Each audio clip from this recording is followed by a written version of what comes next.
สวัสดีครับผมมีเกร็ดเล็กๆน้อยๆนะครับเกี่ยวกับการใช้เครื่องตัดสะพายนะครับปัญหาของเครื่องตัดแบบสะพายนะครับเรามักจะพบปัญหาก็คือว่าเราจะเผลอไปตัดชิ้นงานนะครับอย่างเช่นไปตัดต้นไม้นะครับหรือว่าเผลอไปตัดเป็นท่อน้ำแบบนี้นะครับก็จะเกิดทำความเสียหายได้นะครับเทคนิคของผมนะครับ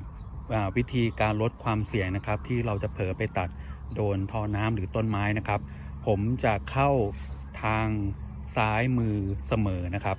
ซ้ายมือของเรานะครับหรือเป็นขวามือของท่อน้ำนะครับทำไมเราถึงต้องเข้าทางขวามือนะครับด้วยเพราะว่า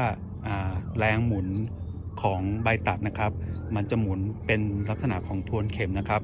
เวลามันถูไปกับพื้นนะครับมันจะถูกสะบัดไปทางขวาเสมอนะครับเพราะฉะนั้นนะครับอุบัติเหตุที่เกิดขึ้นนะครับก็เกิดจากการที่ตัวหัวตัดนะครับเหวี่ยงถูกสะบัดนะครับไปทางขวามือของเรานะครับ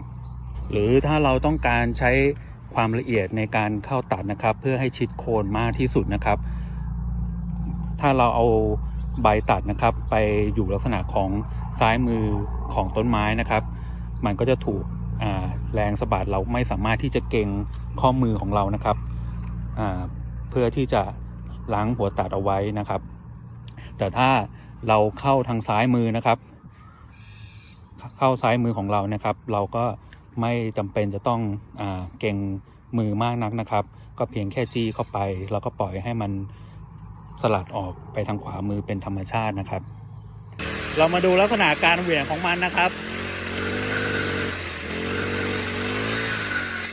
นะครับนี่ผมใช้มือเดียวนะครับเห็นไหมครับมันจะไปขวามือเสมอนะครับ